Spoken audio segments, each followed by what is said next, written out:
말씀은 시편 49편입니다. 시편 49편 개역개정으로 제가 읽겠습니다. 뭇 백성들아 이를 들으라. 세상의 거민들아 모두 귀를 기울이라. 귀천 빈부를 막론하고 다 들을지어다. 내 입은 지혜를 말하겠고 내 마음은 명철을 작은 소리로 읊조리로다.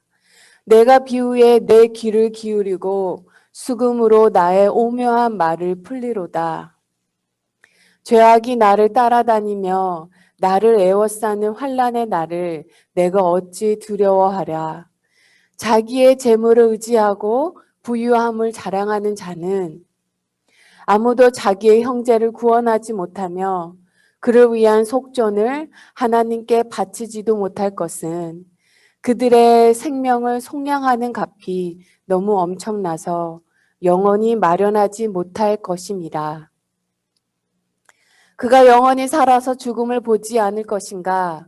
그러나 그는 지혜 있는 자도 죽고 어리석고 무지한 자도 함께 망하며 그들의 재물은 남에게 남겨두고 떠나는 것을 보게 되리로다.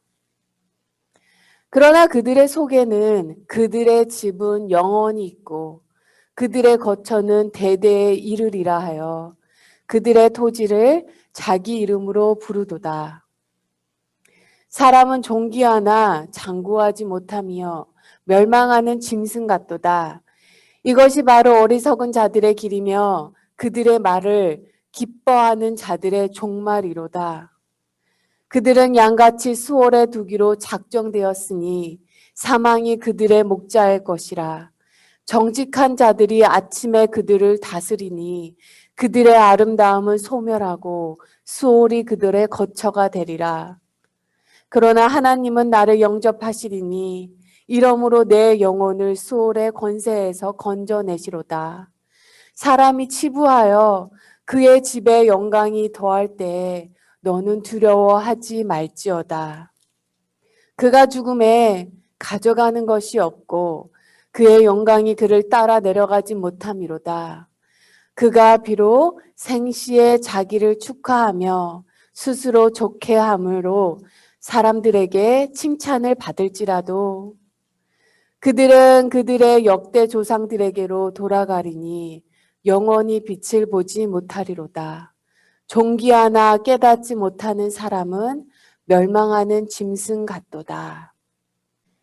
풀은 마르고 꽃은 시드나 하나님의 말씀은 영원히 서리라. 기도하겠습니다.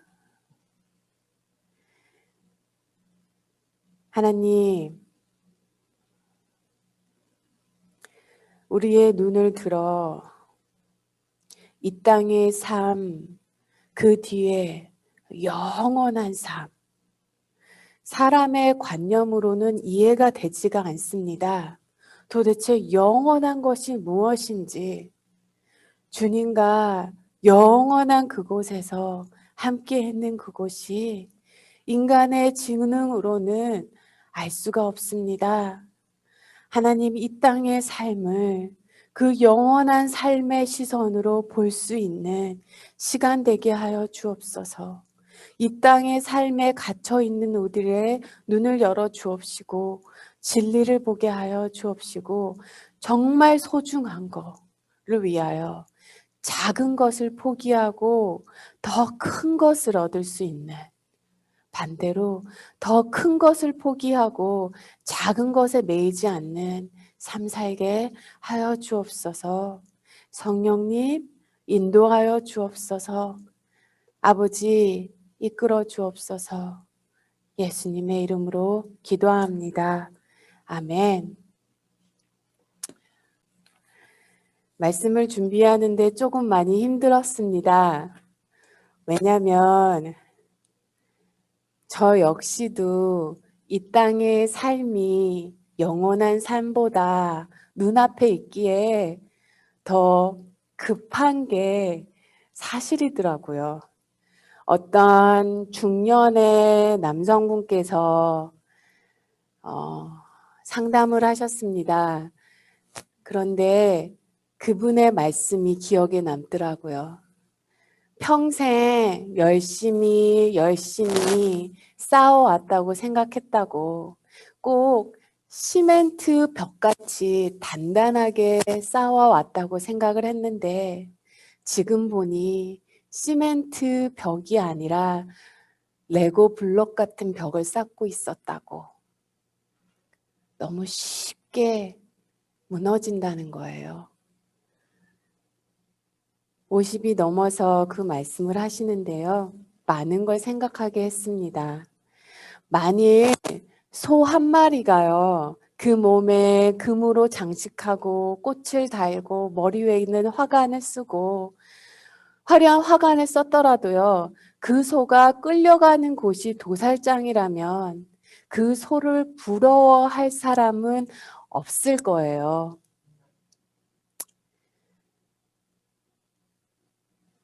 시편 저자가 말합니다. 1절, 2절을 보면요.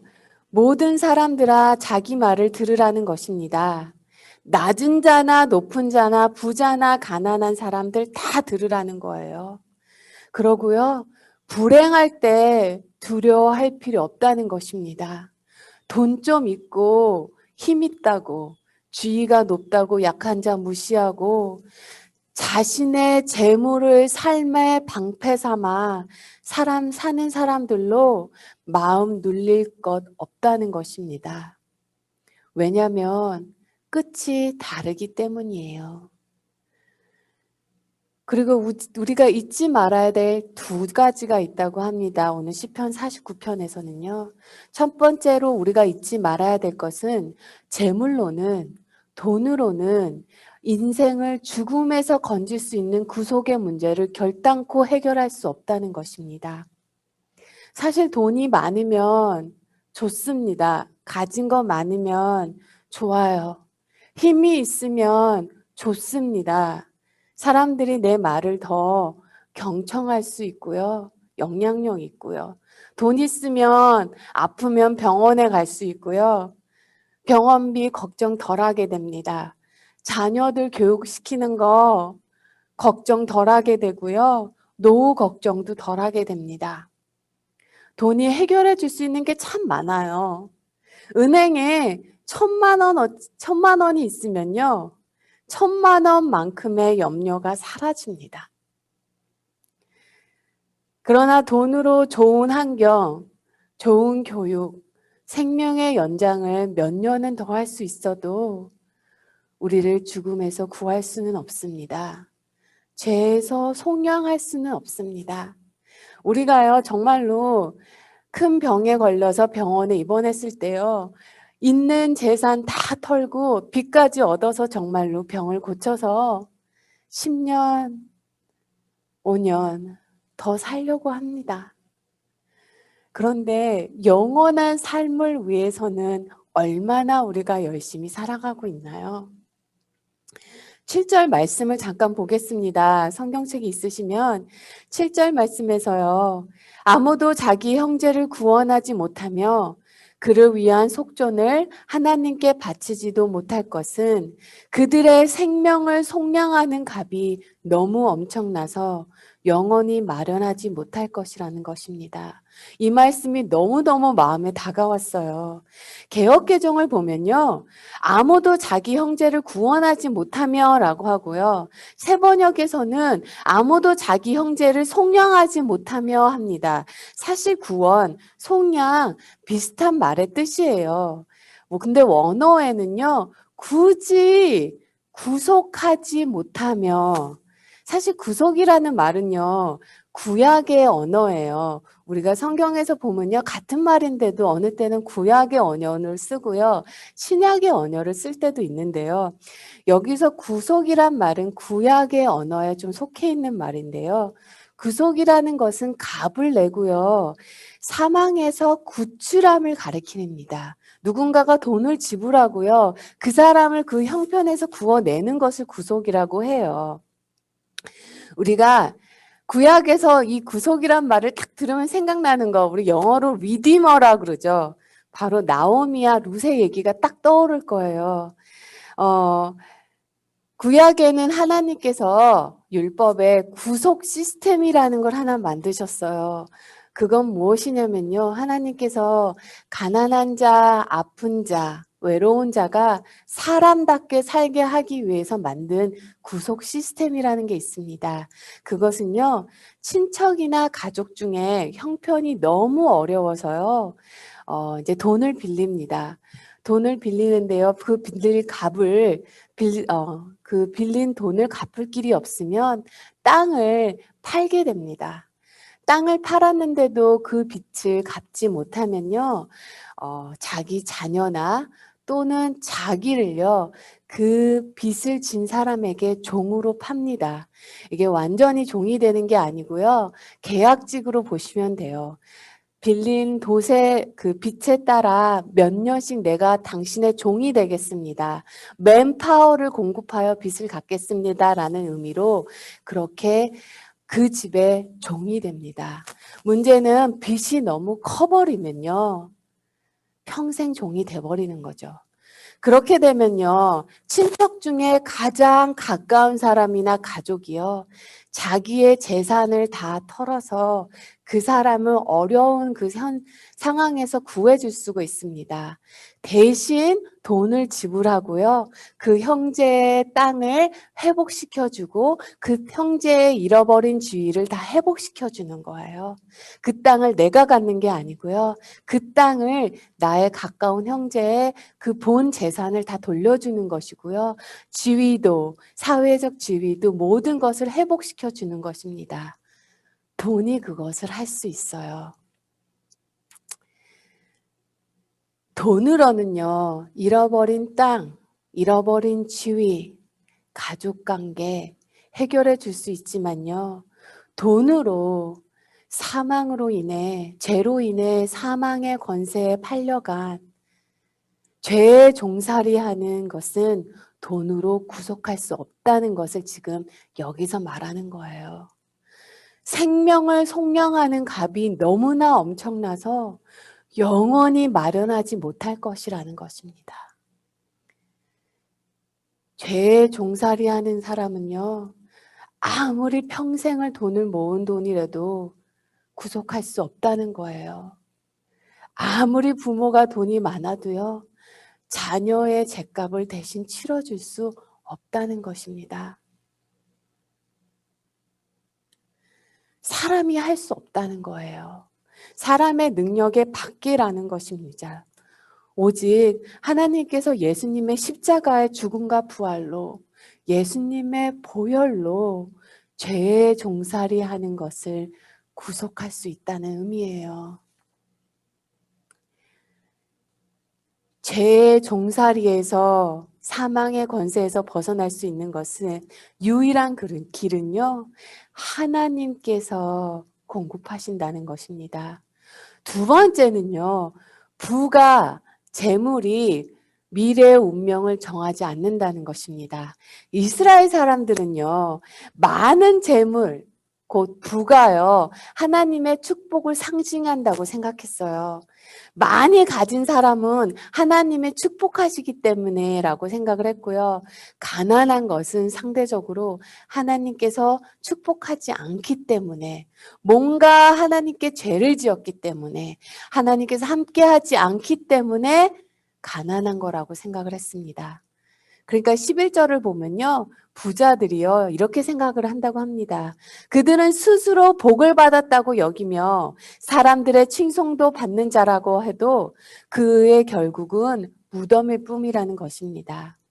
죽음 이후의 삶을 해결하지 못한 사람은 멸망하는 짐승과 다를 바 없다는 거예요. 우리도 이렇게 생각하는 경향이 있습니다. 하나님께서요, 남들 다 힘들고 죽쓰는데 나는 사업이 어느 정도 되면 뭐를 해도 잘 풀리고요. 내 자녀들 성공하면요. 내 자녀들 좋은 대학 가면요. 하나님께서 나를 복 주시는구나. 하나님께서 나를 기뻐하시는구나. 그런데요, 기도 응답으로요, 하나님께서 나와 함께 하시는 것을 판단하려고 하면요, 시험에 듭니다. 예수님의 제자들을 봐도 그렇고요. 지난 크리스찬의 역사, 기독교의 역사를 봐서 그리고 성경에서도요. 예수님의 길을 따르는 자는 반드시 이 세상에서 핍박을 받을 거라고 했어요. 우리가 영적인 삶을 살아가려고 하면요. 이 세상에서 핍박은 당연히 옵니다. 반드시 와요. 그러기에 예수님께서 마태복음 19장에서요. 부자가 천국에 들어가는 것은요. 낙타가 바늘구멍으로 지나가는 것이 더 쉽다고 말씀하셨을 때 사람들이 얼마나 시험에 들었을까요? 14절을 보면요. 그들은 양 같다고 합니다. 참 웃기죠. 우리 모두 다 양이에요. 모든 사람은 목자가 있습니다. 그런데요. 그들의 목자는 사망이라는 거예요.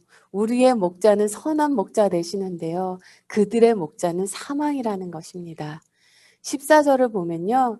그들은 양같이 수월에 두기를 작정되었으니 사망의 그들의 목자일 것이라. 정직한 자들이 아침에 그들을 다스리니 그들의 아름다움은 소멸하고 수월이 그들의 거처가 되리라. 여기서 아침에 저희를 다스린다는 말은요, 왠지 한국말로는 약간 부정적인 느낌, 다스림을 받는다라는 느낌이 별로 좋지는 않은데요. 이 말은요, 밤과 같은 고난이 지나면 아침과 같은 축복과 형통이 다가옴을 뜻합니다. 어떤 사람들은요, 이 땅에서 이 축복의 날을 경험할 수 있고요. 어떤 사람들은 이 땅이 아니라 하나님 앞에 섰을 때 그 축복과 형통이 다가올 수 있습니다. 그러나 반드시 그날은 다가온다는 거예요. 언제 올지는 모르나 반드시 온다는 것입니다. 17절은 우리가 너무나 잘 알고 있는 말이에요. 사람이 죽을 때 자기 소유를 가져가지 못하고 이 세상에 누렸던 부귀 영화를 가지고 가지 못하고 18절에서는요.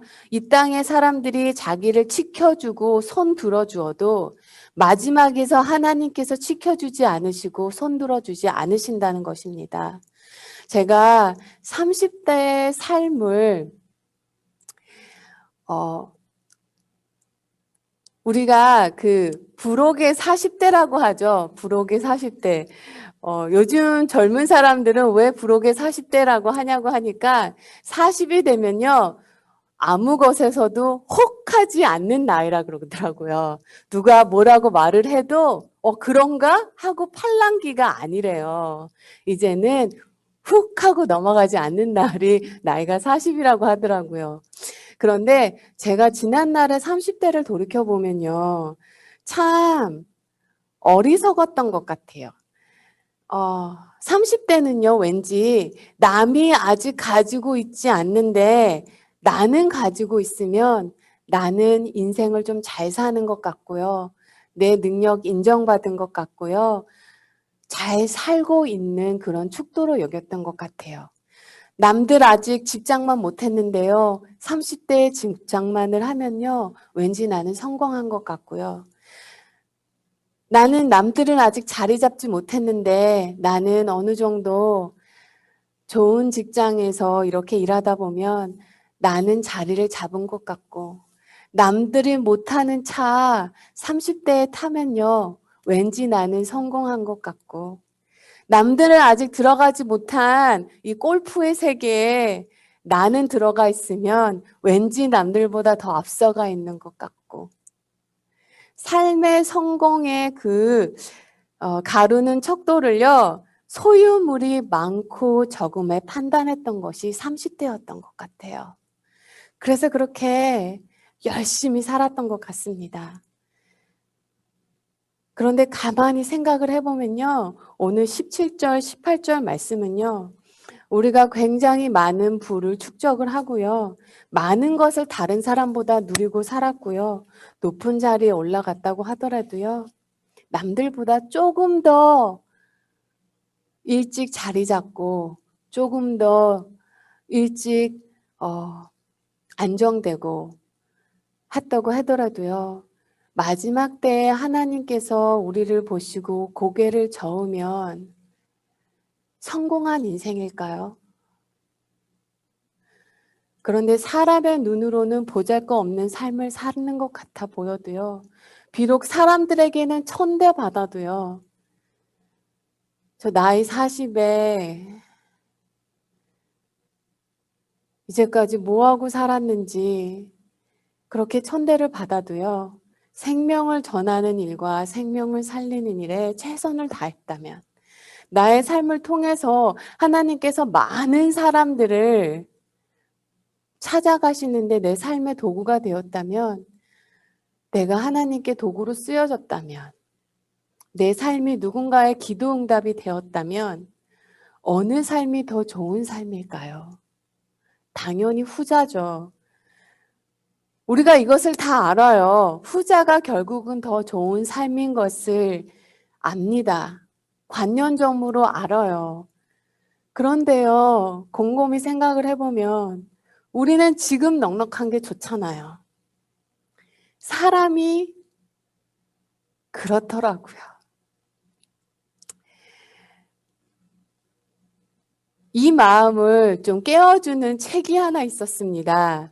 요즘 현대를 살아가는 사람들에게 잘 살고 못 살고 하는 척도라고 하는 것이 잘 살고 못 살고 하는 그 척도라고 하는 것이 너무나 단일하게 규정되는 일이 많아요.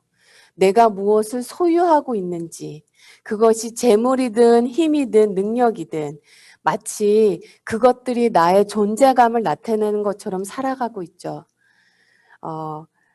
에리 프롬이라는 작가가요, 소유나 존재라는 책을 썼어요.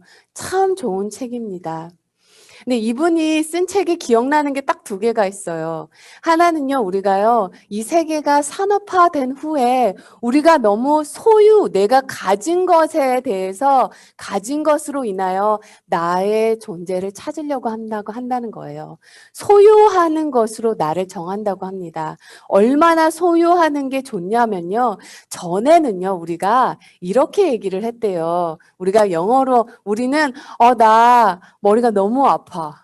나 머리가 너무 아파. 이렇게 얘기를 했는데요.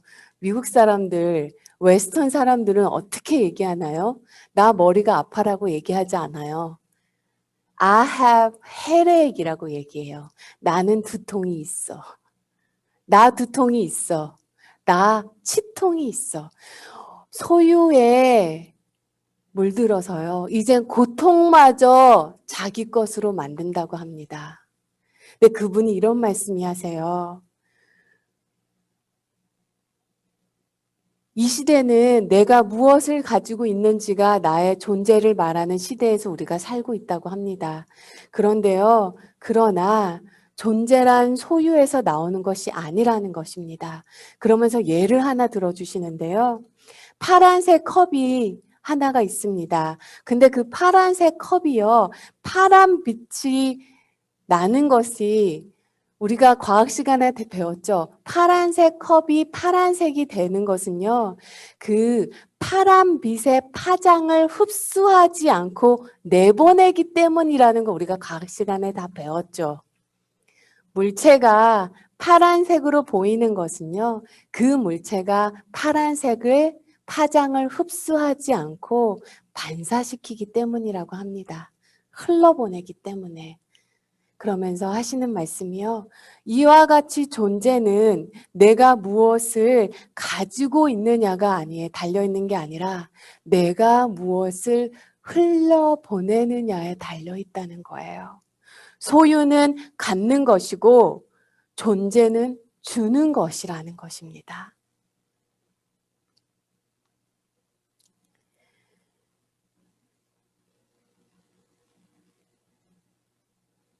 살아가다 보면 아까울 때가 있더라고요. 한 푼이라도 더 모아야 되는 게 아닌가. 그런 마음이 들 때 이 말씀이 항상 생각이 나요. 소유는 내가 가진 것이고 존재는 내가 주는 것에 달려있다. 나라는 존재가 작게 느껴지지 않을 때는요. 결국 나의 물질, 나의 힘, 내 능력이 외부에 주는 것으로서 내 존재가 고립되지 않는 거고요.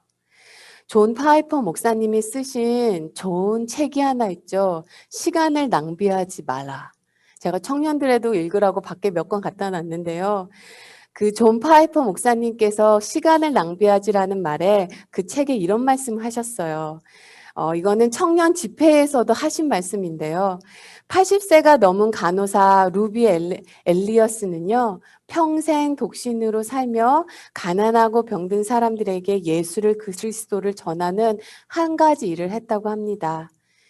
그리고요, 미망인이자 의사였던 로나 에드워즈 역시 은퇴한 후 이 루비를 도와서, 간호사 루비를 도와서 함께 카멜론의 여러 마을을 다니며 사람들을 돌보았다고 해요. 그러다가 자동차 브레이크 파열로 절벽에서 두 분이 다 추락하셨죠. 선교지에서. 그리고 그 자리에서 죽으셨습니다. 그리고 이것을 말씀하시면서 존 파이퍼 목사님께서 청년들에게 물으셨어요. 큰 소리로. 청년들아, 이것이 비극입니까? 그러니까 청년들이 고개를 끄덕였죠. 그리고 존 파이퍼 목사님께서 이렇게 말씀하셨어요. 아닙니다. 이것은 비극이 아닙니다. 내가 진짜 비극이 무엇인지 알려주겠습니다. 그러면서요, 1998년 2월 리더스 다이저스라는 책이 있죠. 거기 나오는 기사를 하나 읽어주셨어요. 그때 당시 1998년도에요, 조기 은퇴 바람이 불었습니다. 그래서 그때 5년 전에 미국 북동부 지역에 사는 봄과 페니 부부 역시 이 조기 은퇴 바람으로 59세와 51세라는 나이로 조기 은퇴를 하여 따뜻한 플로리다에 내려가서 살면서 보트로 유람을 하고 소프트볼을 하고 조개 껍질을 모으면서 살았다고 합니다. 존 파이퍼 목사님께서 이 기사를 읽으시면서 여러분, 이것이야말로 비극이라는 거예요. 이것이 비극이라는 것입니다. 우리는 어떤 삶을 살아가고 있습니까? 대부분의 크리스찬들도요. 우리가 꿈꾸는 행복한 삶은 돈 많이 벌고 직장에서 성공하고 자녀들 잘 되고 건강하게 은퇴한 후에 안락한 삶을 즐기다가 천국에 가는 것인지도 모릅니다. 근데 존 파이퍼의 목사님의 이 말씀이 가슴에 쳤어요.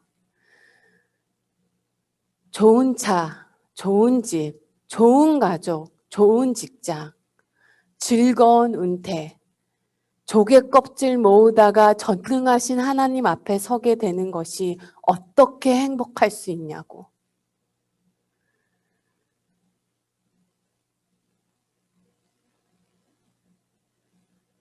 창조주 하나님 앞에서 하나님, 제 보트를 보십시오. 하나님, 제가 모은 조개 껍데기입니다. 말할 수 있을까요?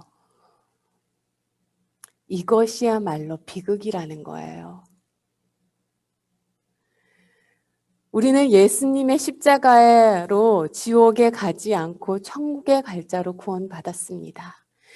인간의 관념으로는요, 도대체 영원한 삶이라는 것이 무엇인지 상상도 가지가 않아요.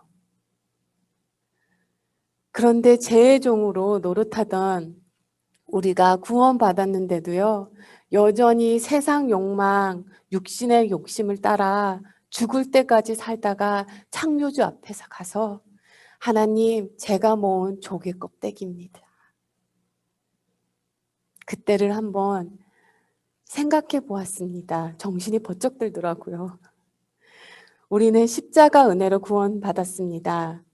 예수님의 십자가의 보혈로 죄의 권세에서 끌려다니지 않고 사망에서 건짐을 받았습니다. 이 땅에서 살아도 예수 그리스도를 위한 삶이고요. 이 땅에서 하나님께서 데려가셔도 예수님과 함께합니다. 죽음은 더 이상 두려워할 것이 아닙니다. 그런데 마귀는요, 우리가 어떤 축복을 받았는지, 어떻게 죄와 사망에서, 권세에서 어떻게 건짐을 받았는지 잊어버리고요, 여전히 세상과 육신을 따라 살아가게 우리를 노리고 있습니다. 청년들이 물어보죠. 무엇을 해야 될까요? 뭘 해야 될까요? 어느 직업이 좋을까요? 질문이 순서가 바뀌었습니다. 나는 어떤 존재인가? 내가 어떤 존재인 것이 확실하면요, 여러 가지 일을 할 수가 있어요. 무슨 일을 해도요, 그 존재가 드러납니다. 존재는 내가 흘러보내는 것이거든요. 내 존재를 알 때 어떻게 살아가야 될지가 분명히 나타납니다. 그리고 주 앞에 섰을 때 그때를 생각해야 돼요. 물론 유혹이 오고 걱정, 근심이 나를 덮어올 때도 있지만 하나님 앞에 섰을 때 그때를 생각해야 됩니다.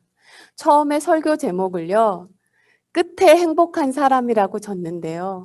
읽다가 보니까요, 아니더라고요. 끝까지 행복한 사람이 크리스천이더라고요.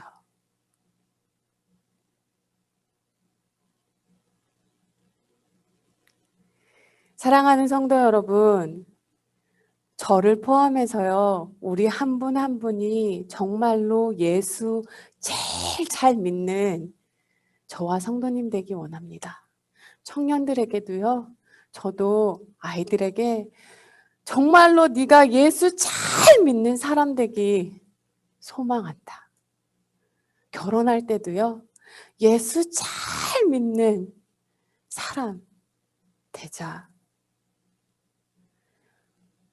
우리 유 예수 그리스도 안에서 우리가 어떠한 복을 받았는지, 어떤 축복을 받았는지 그 진리에, 그 영의 세계에 눈이 뜨이는 저와 성도님 되기 소망합니다. 이 시간 함께 기도했으면 좋겠습니다.